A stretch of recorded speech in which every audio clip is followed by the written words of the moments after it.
Well, hello, my YouTube friends. So I was at the grocery store the other day, and I was in the cheese section. No, that's not cheese, that's a sponge. So I was in the dairy section. I was looking for some cheese. So came across some aged U.S. cheddar, and actually you've seen this one before. So this was my most recent stackquisition. It's my only Liberty head, my only $20 Liberty head.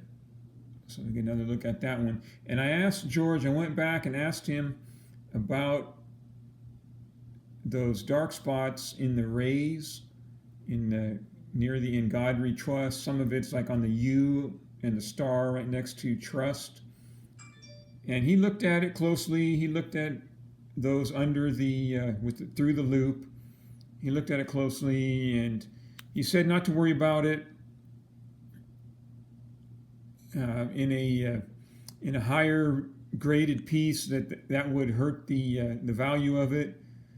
But if you remember, this one was spot plus 150, and so yeah, he said don't worry about it, don't try to clean it, don't dip it, don't do anything with it, because if you dip it and you remove those spots, you will most likely also remove the luster. So, all right, that's good enough. That's George, his advice. Got this right here, and it's kind of shiny. This one is a 1927, and you saw this one. This was my second most recent stackquisition. So, I guess, not everybody loves the St. Gaudens. People like what they like. Everyone's taste is different. But but they are liked by a lot of people. And so, all that matters is that they do like them and that they do want them and that people buy them. And that's what gives them value, is that people want them, right, for whatever reason. So this one is a 1925, and I forget how much I paid for this one, and it's got some copper spots on the wing, right, because as you know, they're not pure gold, but it's in fairly decent shape. As I've been told, they spend most of their life in bank vaults here and abroad. So now they're still in a bank vault, but they're in a safe deposit box. Okay, there's that one. There's this one. I don't remember exactly which one was the very first one I ever bought. This one's an 08, but I remember buying this one, and what's significant about this one has no motto. And that's right above the sun. It does not have the words "In God We Trust," okay, like the rest of these do. So the first 2 years, if I'm not mistaken, were with no motto.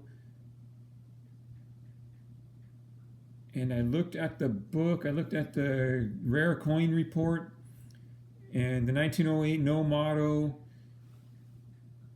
in an AU 58 is worth about $22.50. So this one right here, I'm going to take it with me. I'm going to go see George. I'm going to have it sent off for grading, for authentication and grading. It's not going to come back MS61. It's going to come back in the AU category, but at least it will have been authenticated. And I'm already well above water, so that's what we're going to do with that one. So there's those. And you put them in capsules to protect them, because you want to maintain their collectability value, not just their melt value. This one is a 1927 MS63. And you've seen it before. I think I paid $21.50 for this one. And you know what? okay, at the 9 to 10:30 o'clock position on the coin. It's got that rub mark similar to this one. Right, and this one has the rub mark also at the 3 o'clock position, if that is a rub mark. And this still came in as a 63.